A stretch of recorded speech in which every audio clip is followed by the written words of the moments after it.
Assalamualaikum warahmatullahi wabarakatuh. Halo teman-teman, perkenalkan nama saya Mutiara.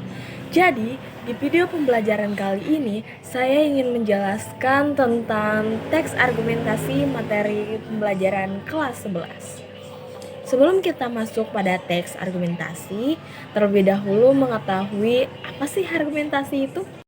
Dalam Kamus Besar Bahasa Indonesia atau KBBI, argumentasi merupakan alasan untuk memperkuat atau menolak suatu pendapat, pendirian, atau gagasan. Selanjutnya, pengertian dari teks argumentasi. Teks argumentasi adalah teks yang berisi pendapat, opini yang disertai dengan alasan, pembuktian yang didukung oleh fakta dan data, serta disampaikan secara logis dan objektif.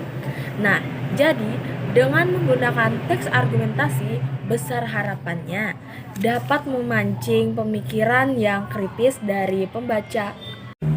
Adapun tujuan dari teks argumentasi ialah untuk meyakinkan dan memengaruhi pembaca.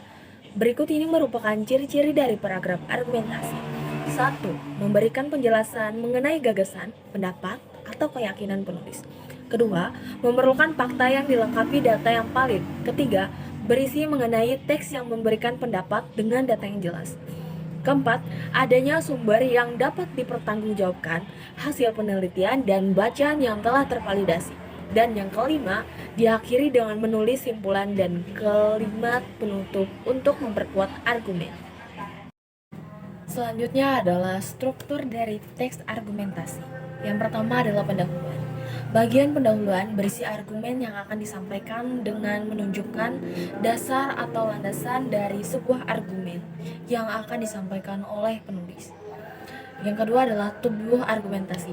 Bagian tubuh argumentasi berisi pendapat yang berfokus pada usaha yang membuktikan pendapat atau gagasan yang telah disampaikan di awal atau bagian pendahuluan. Dan yang terakhir adalah kesimpulan. Di dalam paragraf argumentasi, kesimpulan dapat berupa sebuah ringkasan dari penulis yang bertujuan untuk menunjukkan kepada pembaca bahwa gagasan sesuai dengan kebenaran dan dapat dipercaya. Di dalam sebuah paragraf, pasti ada ide pokok dan ide penjelas. Ide pokok adalah gagasan atau pikiran pokok maupun pikiran utama dalam suatu paragraf. Sedangkan ide penjelas adalah gagasan penjelas dan pikiran penjelas. Berikut ini cara menemukan ide pokok.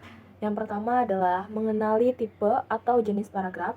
Yang kedua, memahami perbedaan kalimat utama dan kalimat penjelas. Yang ketiga, mencari kalimat utama dalam paragraf. Yang keempat, kalimat utama berisi gagasan pokok paragraf. Yang kelima, kalimat utama dapat terletak di awal atau akhir paragraf. Yang keenam, kalimat utama berupa pernyataan umum yang diperinci dengan kalimat lain. Yang ketujuh, kalimat utama tidak mengandung kata acuan seperti itu, tersebut, dan nya.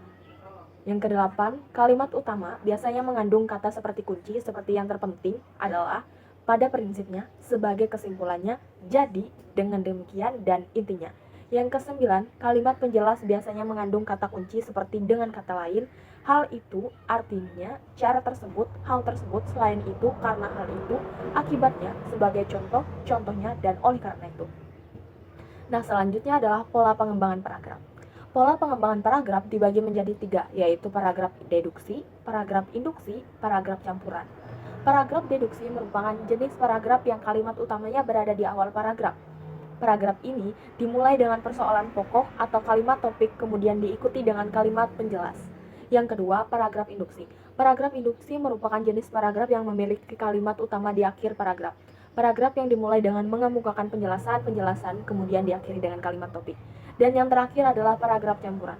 Paragraf campuran merupakan jenis paragraf yang memiliki kalimat utama di awal dan di akhir paragraf.